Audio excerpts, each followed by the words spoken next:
Hello and welcome to Holistic Harmony. We are two average moms reclaiming our power to live meaningful and abundant lives through health, spirituality, and connection. We break down complex emotional and physical health topics into simple, easy to understand information and give you practical tips to integrate this knowledge into your daily life. So please join us and invest some time into cultivating the very best version of yourself. Guys, welcome back. We are so glad you decided to join us today. We are excited to announce a lot of different things today. As you heard, we did a new intro to the podcast. We have a new name, Holistic Harmony. We really like it. New logo, new us. We're welcoming 2025 with wide open arms of self-improvement and just having this best life. And part of that is us sharing what we know with you guys, because we really feel like we're on to something with being happier and healthier. And we just want to spread that information to everyone far and wide. I think we really kind of came into ourselves and learned who we are as a podcast and as a team. And we kind of wanted to focus on what our mission really is. And I think our new name kind of fits who we are. And our mission is more of just trying to bring relatable information to you guys as just two average moms and showing you how we implement it in our lives and just make this complex information usable for you guys. Yeah, because we have noticed just an improvement in our own personal lives, my own inner self-talk, my relationships with others. So many things have improved since we've started doing this. And I don't think that we would even be to the exact place we are now without having done the podcast together. Yeah, it's pretty cool because we're growing with the podcast. So we're all growing together, you know? Yep. So we kind of look at it like every week, a podcast topic. This is like self-love. This is time to invest in yourself, turn off social media for a bit, 30 minutes or so, and just tune in and try to grow personally. And it forces us to do it because we're researching and thinking about this stuff too. And so we're growing and we want you guys to grow too.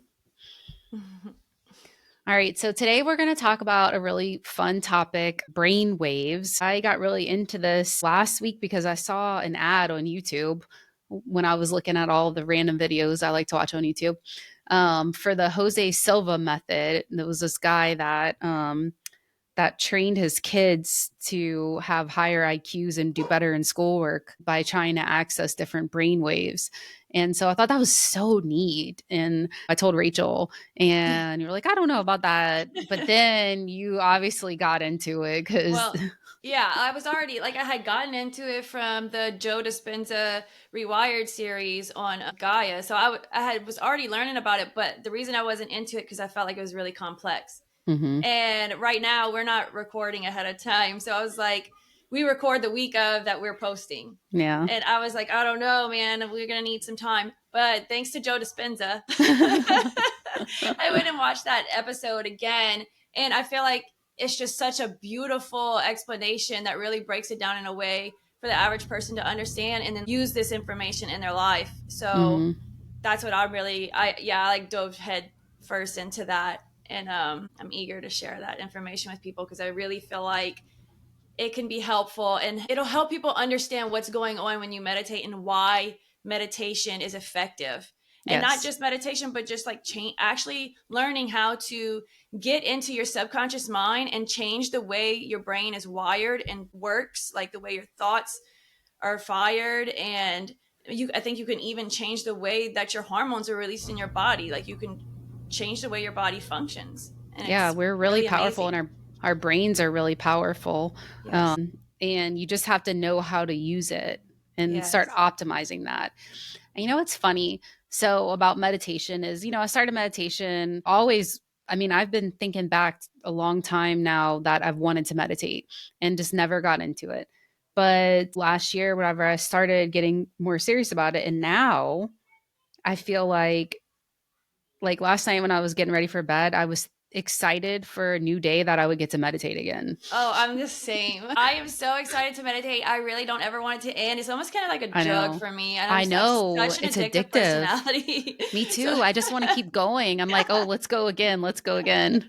I know. I'm like, okay, Rachel, you got to come back to real life. You do have a family and a life. You can't live here, but you can. I feel like you can keep that tone with you all day. You know what I Mm-hmm. mean? And after a while of doing it, which you and I are still pretty new to it, but I can see where it is going to set with us kind of the whole day. Obviously, we won't be in a trance of like actual meditation, Yeah. but the effects of it are going to last and actually change the way our brains are working. Mm-hmm. And that's what I'm excited for. Well, the whole thing about brainwaves is that they can actually monitor brainwaves. So I've heard of this stuff where you can go to like usually it's like a chiropractor's office that does the scan of your head and can hear things like phobias or all kind of different stuff. And I didn't understand like how the hell is that, but it was called neurofeedback. And I think that's essentially using this. It's like a electroencephalogram or EEG, a big cap that they put on your head, and they can monitor the wavelengths across your brain. And there's lots of different regions of the brain. The brain has a lot of places that it does all sorts of different things in it, and they all have their own brain waves at one time, or I think you can actually line them all up at one time possibly, but who knows how hard that is. Well, I think that's the goal, right? Is what we're seeking is coherence and harmony in the brain. And right now, most of us, most average people have incoherence in the brain.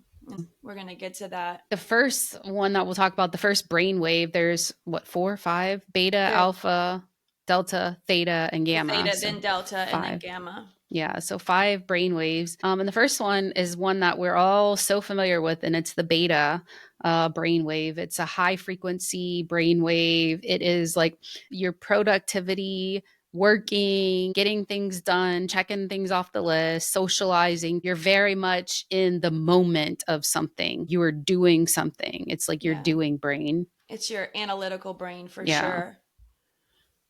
Whenever the brain is operating, it's taking in information. It's taking in visual information or sound information or touching sensory information. And whenever it pulls that information in, it's interpreting it and it's organizing it and telling it like, where's it going? Which region of the brain is using that information? So it's like packaging this stuff up into packages, kind of like how in microbiology, the cells have other packages. Like whenever you're digesting, it's making packages of like salt for this area and protein for here. Your brain's basically doing that too. It's like making these little packages to send wherever they need to go. Yeah, well, basically, like when you're conscious, your brain is trying to take in the information through your five senses, Yeah. right? Through taste, touch, smell, sight, hearing, and that. So in beta, that's what you're doing. Your brain is having to take in this information through those senses, so it's pretty limited by that. Mm-hmm. The next question is, can we change our brainwaves through meditation? So when we're meditating, we definitely don't want to stay in beta. Like we said, beta is very analytical. Probably have all that chatter going on in your mind. Well, in the 60s and 70s, they had some researchers at Princeton University that were spending a lot of time trying to change their brainwaves from beta to alpha. And they were trying all kinds of things, you know, positive affirmations, relaxing, burning incense, chanting, and nothing worked until one of the researchers got frustrated. He sat back and he was like, I give up. And right when he gave up, he saw on the EEG that his brain waves changed from beta to alpha as soon as he gave up and surrendered. That's pretty powerful for me because as I've been meditating and kind of focusing on my journey lately, the word surrender has been coming up a lot. And before I started this meditation journey, I was praying a lot. Some of you have heard my story of changing from being an addict to getting my life together, all of that. I'd pray. But in that journey, I started to realize that when I prayed, I needed to just uh, allow God's will to take place. Basically, I'd put my intentions out there, ask God for help with whatever I wanted help with.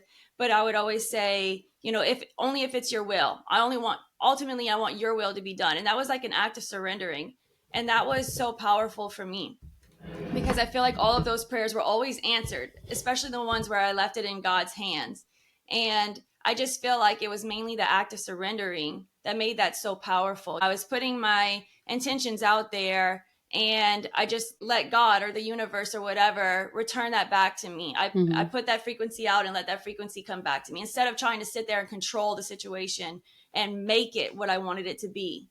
Yeah, because sometimes you'll find that whenever you do surrender, to the universe or God or whatever you want to call it, that maybe you don't get exactly what you want, but maybe what you got was better than what you even asked for, you know? Definitely. Yeah. So it opens you up to possibilities, but it's really hard, like in a world where we're very materialistic and we change things to fit what we want. And like even nature, we change nature to fit what Yeah. we want at the time. It's very hard to surrender that control. We are controlling. Yeah, I'm actually just bought an audio book by Michael A. Singer, The Surrender Experiment, which is this is another like synchronicity that I've come across. And I was just like, I definitely have to listen to this book. But so far, I'm just at the very beginning, and he just talks about how we're just always in the world trying to control everything and make it the way we want to make it. But we're limiting ourselves so much.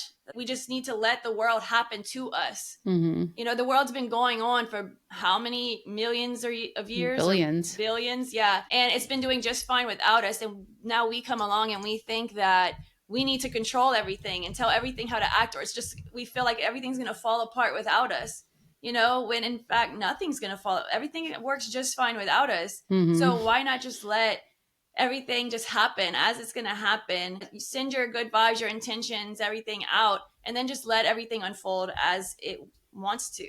Yep. And we just have to flow with, you know, roll with it. Of course, bad things will happen, but we just have to see the learning experience in it and Mm-hmm. see the positive within it instead of focusing on the negative. Yep. So we talked about beta brainwaves, and there's all those different ones, and they all do different things. So we're just going to kind of give like a rough pass on like what each one kind of does, and throughout talk about why we care, what we're doing with this information. But alpha is our next one. So whenever we kind of come out of beta, and let's say we get off work or whatever, stop doing the task we're doing, and then go sit on the couch and just hang out, then where our brains are going into alpha mode. And that's where that guy, Jose Silva, wanted his kid's brain to be, was in alpha mode, because he thought that that was superior learning mode and all that stuff. So he would kind of try to like, I guess, hypnotize them to some degree to get them to go into the state. And then he would try to teach them, which is pretty interesting. Yeah, they say it's when we're physically and mentally relaxed, like as if you were practicing yoga or reading, It's like chilling. where your inner world starts to become more real than your outer world. Yeah, you're in your head more, I guess. Whenever you're in beta, you're just focused on the task and coming to a completion. But then when you stop, and then you kind of have more like mental chatter. Yeah, and it's not something that people typically like. You're trying to make yourself go into alpha. At least that's what it was said in the Joe Dispenza thing. It says that people naturally shift from beta to alpha. It's something Mm-hmm. you kind of just naturally do. Like when we go from working to reading or whatever, like you said, you come home and sit on the couch. It's the state of when your brain starts to think about what you're thinking about. Mm-hmm. When you become aware of what's going on in your thoughts in your head more than the outer environment around you. So beta is a faster frequency, and then when you get into alpha, it starts to slow down a bit. And as we go through these different frequencies, each one starts to slow down more and more until you get to gamma, and that's a different story. Yeah, because when you're in alpha, like, and your brain's starting to chill out and you're not working your senses anymore. And Yeah. but although sometimes whenever you are trying to meditate, you do kind of work your senses a bit to get you to focus on something, like focus on your breathing or Yeah. And focus that, on but different see, that's things. you're like that's in the beginning, and you're using those to Mm-hmm. get you into a state. But then after a while, like, I You mean, I can't. think you and I are still like really beginners. I think that we could even get really deeper into it. But I've gotten to a point to where I didn't feel my body anymore. You know, Yeah. like all I felt was like my breathing or the energy. You know, like because I focused on my chakras, and like that was all I felt, and it Mm-hmm. was amazing. And I can kind of get there sometimes now, and I'm pretty sure I was maybe in gamma because it was very euphoric and like ecstasy and just interesting stuff. So whenever you are going from beta to alpha, you're basically like getting out of your analytical mind, and then you're kind of entering your brain's operating system where all your subconscious programs and all that stuff lives, your habits, behaviors, and all that stuff. And then once you're into that alpha mode, sometimes we kind of like see more imagery and stuff like that in our heads instead of perceiving the outside world so much. We're kind of internalizing and perceiving our own world. Yeah, like you're not hearing that voice that's talking to you as much anymore. Yeah, you're in your own little imaginary state, kind of. Yeah. And you know, I feel like especially in my childhood, I probably operated in alpha a lot. Yeah. I was the biggest daydreamer, and I still am. Like, just until a few years ago, I remember being at work, and I was a server, and I'd be sitting there waiting for food, and I'd just be like, you know, when you're daydreaming, you just start to stare off, but you're not looking at anything, you're in your head. Mm-hmm. And people would walk up to me and be like, what are you doing? Hello. And I just do that all the time, Yeah. especially when I was a kid, especially in class. I'd be bored and I'd just go off into alpha land in my head. Well, I don't know that kids are really meant to be in beta mode, you know? Like, Yeah, is there really a probably use so. for that? I mean, I feel like our conditioning is making us in beta mode all the time, you That's a know? good point. The United States in general wants us to be in beta mode. Productivity, our employers want us to be in beta mode for 8+ hours a day. They don't ever want us to even slip into any other brain waves besides beta. It's like high production, get it done as much as you can do, like Yeah, constant beta. it's definitely conditioned out of us for sure. Yeah. That's an And interesting point. We probably were never supposed to be in beta like this all the time. yeah, and it's like, okay, I get it. Beta's great because beta has new discoveries, inventions, materialism, progress, but it's also just not healthy for us because of all the stress hormones that it releases, because being in beta just stresses our body, you know, over time. Yeah, And it's we weren't meant to be in it all the time. yeah, it's all about balance, you know. They're all Hmm. good, but they need to be balanced. And right now, most of us are just living in beta, but not only beta, we're living in like high beta, which we'll Well, and talk about also later. a thing that we are putting ourselves in high beta by drinking energy drinks and stuff like that all the time too. It's like you're trying to make your every waking moment high beta by drinking energy drinks and doing that kind of stuff. Yeah, but not And just energy drinks, but also just trying to control everything and yes, focusing on negativity, the negative things in life. All of that throws you in high beta. yeah, you're right. Yeah, it's It's hard. And nuts. whenever you get in that mode, it's hard to get out of it, to Yeah. consciously say, like, I'm not doing this anymore. Yeah. And another good way to think of alpha, I was excited to explain this to people because it's something I relate to a lot. I'm sure most people, if you drive, have had that experience where you're driving and then you get home or wherever you're going, and you're like all of a sudden realize that you don't remember the whole trip there, that you don't remember any of the turns you took, the traffic lights, any of that. And you're like, how did I get here? Like, where was my mind? That's alpha. Yeah, you were just like la di da in your Yeah. head, thinking of whatever, Yeah. Just like not on thinking. autopilot, you know? Yeah. So the next brainwave is theta, and that's again a little slower, more creative, intuitive, daydreaming, kind of the initial stages of going to sleep when you're just kind of having a lot of like visual stimulus, you know, like what are you thinking about before you go to sleep? It's usually quick snapshots of things, ideas, and memories, and kind of almost dreaming but not quite dreaming yet, but almost vivid glimpses of things, dreams sort of. Yeah, which can be a very powerful state sometimes. Yeah, it can be a hypnotic state. Yeah, So whenever I meditate, I'm trying to at least get to theta. I mean, yeah. delta, some people say that they can get to delta and in that, but that's Well, uh delta is just sleeping, and you don't really have any brain activity going on. I know, but like that's the thing, is like to just be nothing. Well, I think that would be more of gamma. If you're in a Yeah. meditative state, you're trying to get to gamma No, rather but than isn't delta. gamma like really aroused and like the most beautiful feeling ever? Yeah, like ecstasy, euphoria. Yeah, so delta is just nothing. Like I I'm guess. nothing, I I don't thought. exist kind Well, I of. don't know. Like the way it was explained to me was that that's deep restorative sleep. So I don't know if you can be conscious in delta.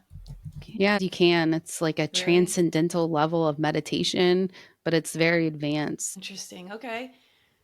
Okay. So, one thing that I've been doing to adjust my brainwaves, or at least to try to help, is I've been listening to binaural beats on this website online, but they have them on YouTube and stuff like that. YouTube's probably not the best for sound reasons. Also, there's so much random stuff on YouTube that you don't want to accidentally be listening to like some like subconscious programming or something. Yeah. Who knows, Some Yeah. people have said that like they've listened to those 8-hour sleep ones and weird stuff happen. Who knows what they were Yeah, because you're saying. sleeping and you don't even know what they're saying. Like programming yourself to like God knows what.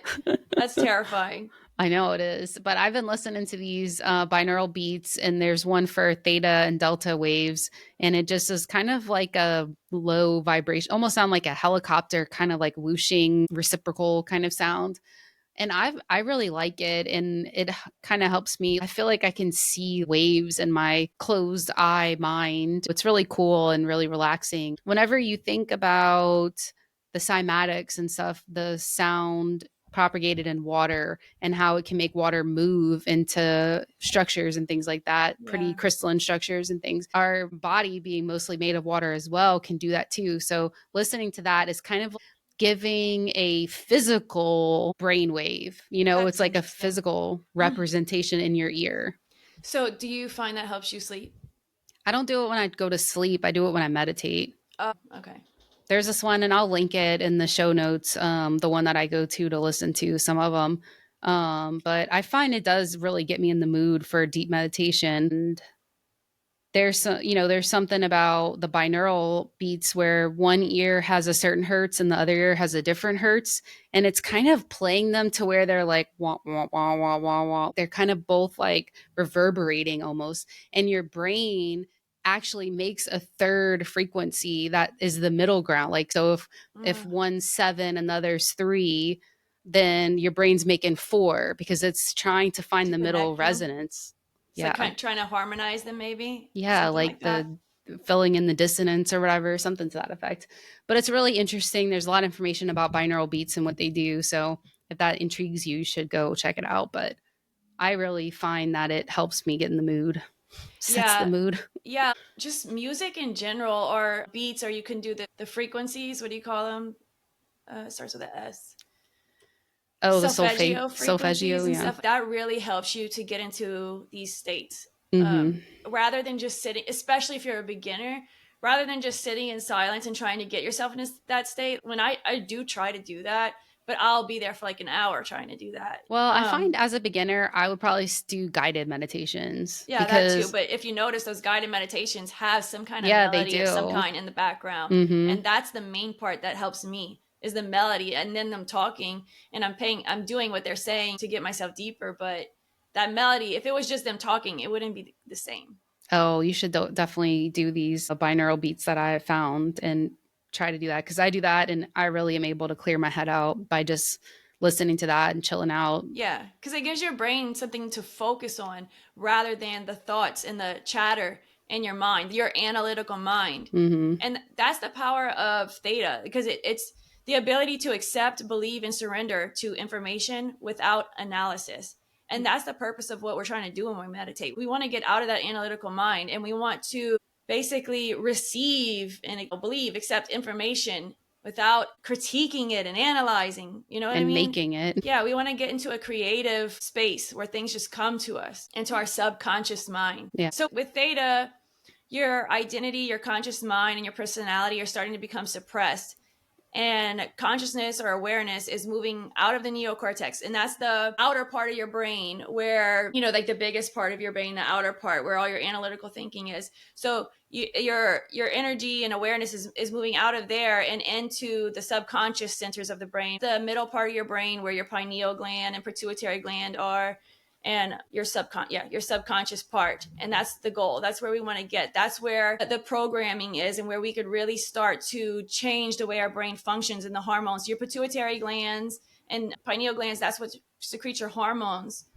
So if they test these things with the EEGs and all these devices to see that when people move into these states, where the energy is going, and they see that it's going into that part of the brain. So we know that they're in that part. And when you're in that part, then you can actually change how it functions. And how amazing is that we could try to start to change how our hormones are released?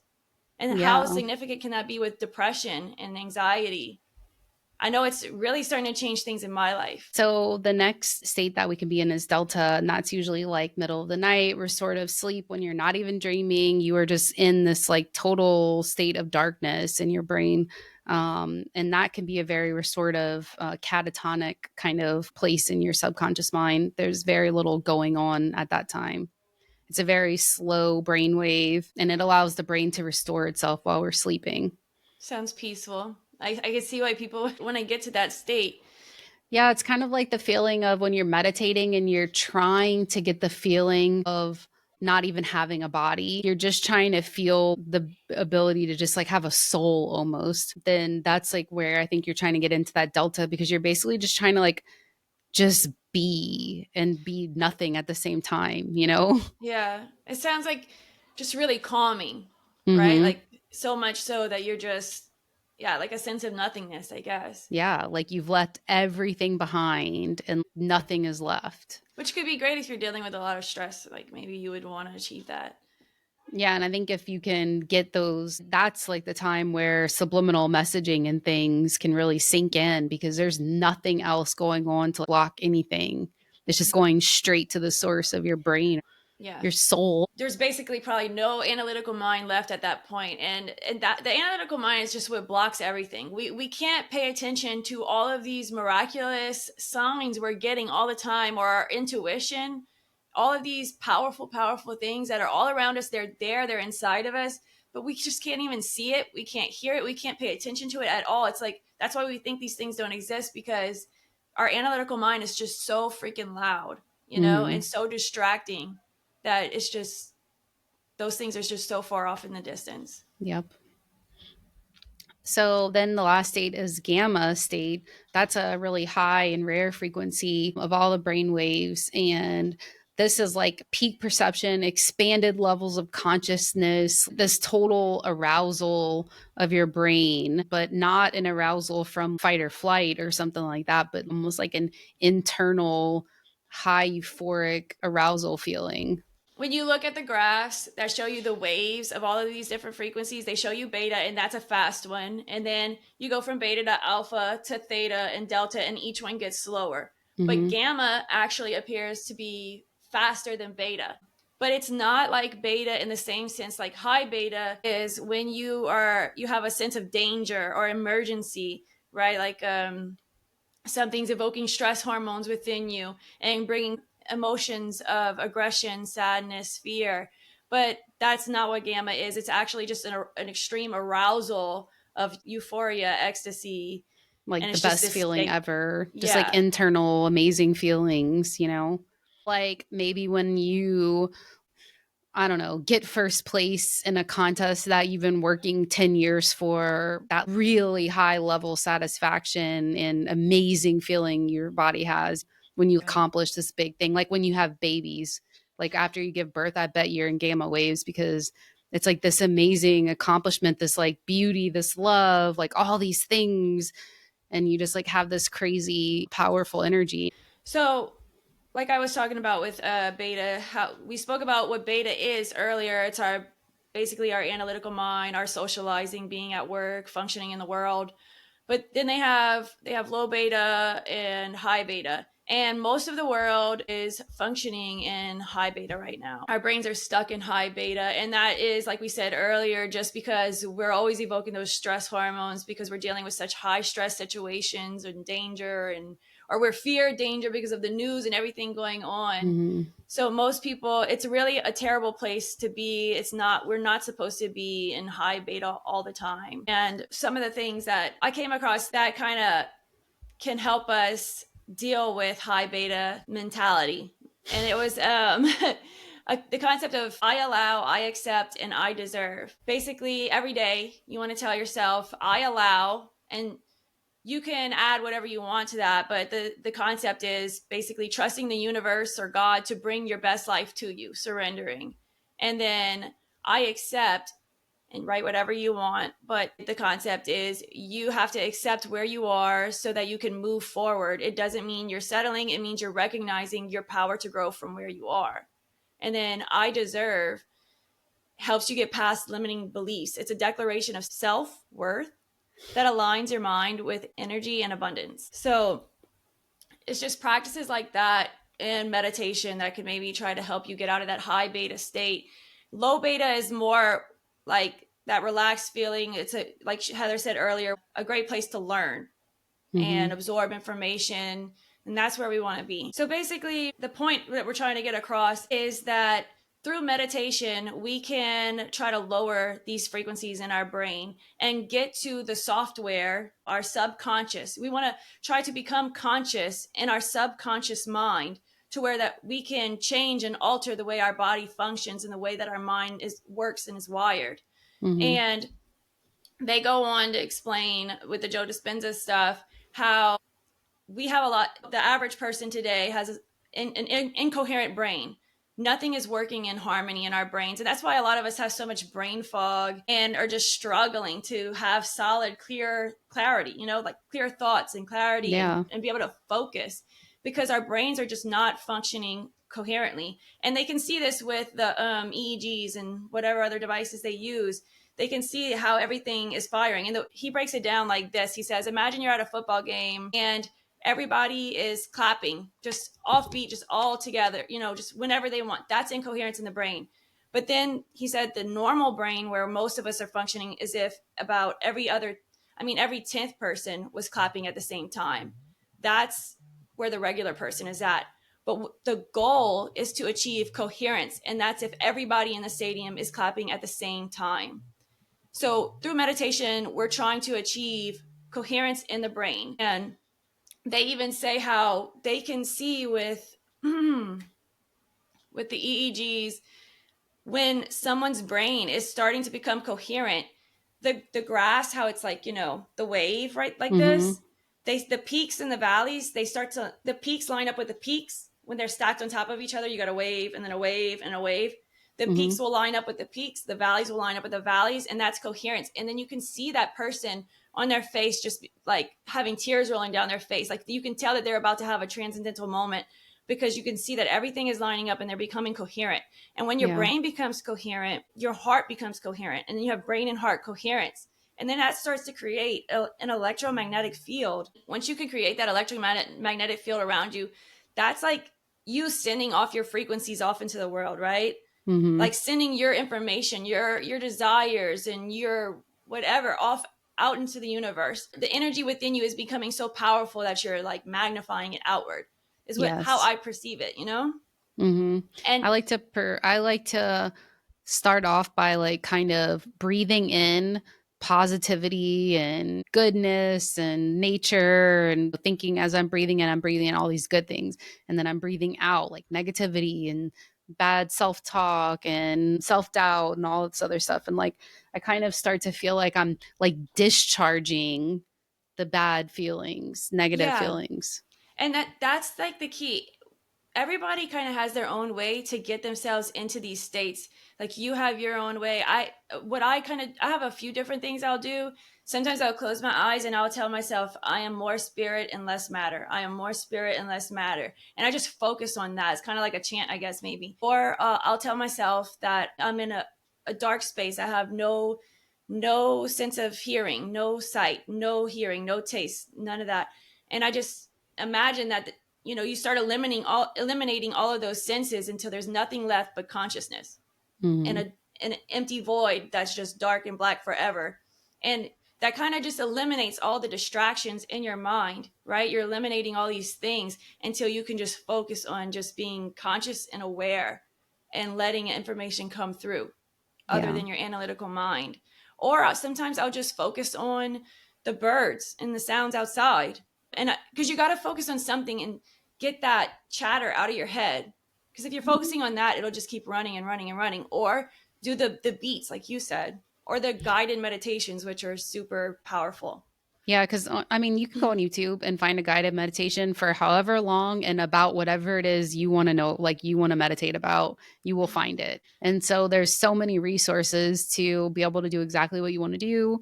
If you're trying to communicate with spirit, or, just turn off your brain and be able to be present, which is one that I'm always doing, trying to be present in life. That's like so hard. And then meditating also requires you to be kind of present, but turn everything off, like turning off your inner chatter and being just nothing. And it's crazy. But yeah, sometimes I do the binaural beats and just like chill out and try to turn my brain off. And sometimes I put a lot of focus into maybe too much control of specifically trying to be grateful and what I want and making my energy higher and like doing all that. So it's kind of like every day is different for me. Depends on like what I'm feeling that day and what Yeah. meditation kind of style I do. Yeah, and start journaling. You know, Heather had kind of got me on that, which I was journaling a little bit here and there, but it was mainly when I just had something so heavy, like big on my heart, that I just had to write it down. But that was like, few and far between that I would do that. Now I journal every single morning. I write exactly like how my meditations went, what's on my mind, any kind of profound situations that had happened. Mm-hmm. And I think that's really powerful. That way you can go back and see where you were and what has happened. It'll start to bring things together, and you'll start to see how powerful these this has, like, the changes it made in your life, to Mm-hmm. see where you were and what you are now, and maybe some synchronicities within it. I definitely recommend journaling your meditations and what Yeah, you because experience through them. meditation is going to make you more self reflective and to look inward and to think about your actions, and all that stuff is going to just start making sense to you if you invest more time into yourself and nurturing your subconscious, Yeah. nurturing like your inner power, inner fire. Yeah. And one thing I've been wanting I just wanted to share before we end this is, I know so many of us, like most of us, have negative thought processes. Mm-hmm. We constantly have that negative self talk that just keeps coming in intrusively, right? Intrusive thoughts. They just keep coming in and coming in. Well, you should try to start being aware of them, right? Like as soon as they come in, or as soon as you can, be aware, like catch yourself. Oh, I'm thinking negatively. And then try Mm-hmm. to counteract it with a positive thought. Like if you're thinking about, if it's a body image issue, you're thinking about how fat you look or whatever, you remind yourself, no, I'm not fat, I'm working on this, or whatever it is, a positive thing that you like about yourself, that it's not fair for you to think that way. And then that actually starts to change the way your brain is wired and thinks, and this will help you in the process of rewiring your brain as well, doing Mm-hmm. things like that. And then ultimately being grateful is the key to everything. You can do all of this stuff, but if you're not grateful for where you are right now and for what you have, it'll be really hard to achieve more, or to achieve more abundance in life, if you're already coming from a place of lack. Yeah, being grateful is so key. You know what else is a good thing is breath work. On YouTube, you can also find breath work. You sit down, now what? And Yeah. so the next best thing I would say is to do breath work, because it just makes your body feel something. And whenever you meditate, it's hard because you want to feel the good feelings that you feel from meditating, but it takes a while for you to get Yeah. there. And doing breath work can make you feel that way quicker. And then it helps you realize what you can have if you can do it. So it's like this Yeah. little like glimmer of hope. It's like some fertilizer. You're throwing some fertilizer on it and making it grow a little quicker. Yes, it feels so amazing. There's some quick 8 to 10 minute video ones. I'll share one that I really like. That's super easy to do. I don't even have to do the video anymore because it's literally breathing in and out, so many times. But that's so powerful to get going. And then after you do that, you can try to get grateful, connect with nature. That's a really good way to start off too, just going outside and taking a taking an inventory of what's around you and the beauty in it, looking at the trees and the birds and feeling a oneness with that can really help you get to that meditative state too. But yes, lots of videos on YouTube. Specific guided ones can help as well to start off before you really feel like you can just put on headphones and just go for it. It's difficult to start that way. Now, some people probably can, but I know for me, I needed guided to break me in. Yeah, definitely. Me too. I needed guided to try to clear my mind because Yeah. my mind was too cluttered. And I did this Yeah. one that was literally about decluttering your mind. And it still helps me to this day because in meditation, I still get thoughts. I mean, it's hard Yeah. not to get pulled out of meditation by the feeling of your body or something irritating you, like a hair tickling your face. Yeah. Um, You want to be comfortable. That, yeah. because sitting in that crisscross applesauce position, Indian style, that is so uncomfortable. But Yeah. especially when you're taking a while to meditate, your knees start to hurt. Yep. But I still do it. If you're, if it's like distracting you that much, then just get comfortable. Yeah, lately I have this like waterproof picnic blanket and I go put it in my grass and I just lay down on the ground and get comfortable. And I also have this fluorite octahedral crystal and I like to put it on my forehead, like, and I like to kind of be in the sun. And then I just feel like getting all activated. Yeah. And then I just like go, I imagine what I look like, like what do I look like out here with nothing, like no expression, just like complete Oh meditative God. state. Yeah, I have a fence around my yard, but one side I don't have the fence up yet. Ever since Hurricane Ida, we never, because my neighbor has a cyclone fence already there, so my yard is still enclosed, so it just Mm-hmm. hasn't been a hurry to finish it. So they can see me, that neighbor. But I'm in my patio, so it has bricks about 3 foot up, and I'm sitting. You could probably maybe see like this high of me. And I always wonder, like, if they come, because I'm in a state, so I might not even know if they're out there or not. And if they see me just sitting there, like staring, and I'm usually kind of facing their direction, that must be so weird. And that distracts me though. So I want that fence up because that thought comes in my head and it just distracts me. Like, I just want to be comfortable and not have to worry about that. There's a million things that can distract you. Like I'll get worked up in my head about like my safety. Like what if an animal is like coming up on me or something? Like I don't know what. Like I just get these crazy thoughts in my head and I constantly have to package those up and send them out with little wings on them. That's cute. But yeah, like, don't give up because you can't quiet your mind. I know I still can't completely quiet my mind, but I try to work with it. I try to keep my mind focused on the meditation. You know what I Mm-hmm. mean? Like, I try to keep it meditation related, if that makes Yes. sense. You know, I'll try to focus on my breath and tell myself the things like I said, I'm more spirit and less matter. And you're focusing on that, and that's throwing you into the meditation and the deeper states and the brainwaves and all of that, rather than just letting your mind wander off. And that, I think that's the point. We're trying to Mm-hmm. control our brain rather than letting our brain control us. It's not like maybe we can get to a point after years of experience that we can just completely quiet our minds, but it takes time to get there. You can't just expect to have that right away, you know? Yes, Don't but give it's up. definitely worth it. And I see a major improvement in my life and in your life, and am Yes. so stoked about it. And just want everyone to try and spend a few minutes a day, even if it's just 5 or 10 minutes every day. Just start today and just do it and just Yeah. start doing the work, and you will feel the change. That's why we're so excited to share it with you guys. I know we talk about this all the time lately, but it's because it's been so powerful in our lives. Like, we have seen so many changes, and I can see the changes that will come. I can see it. I can feel it coming. I can feel like it happening. And it's Mm-hmm. just so powerful. And I just want everybody to know about it. Yes. All right, guys, thank you so much for joining us. We really appreciate you taking time today to invest in yourself and learn some more tactics to have a more fulfilling life. So thank you. I appreciate it. We appreciate it. And have a good week. Bye, guys. Bye, guys. Hey guys, thank you so much for joining us. We really appreciate you being here, and we hope that you can support our channel by giving us a thumbs up on YouTube, by subscribing, because that really helps our podcast to thrive and to show up on more people's feeds. We really appreciate that. And communicate with us, please. We want to know what you want to hear and what you like, so share that with us. Yep. Thanks, guys. See you next time. Bye. Bye.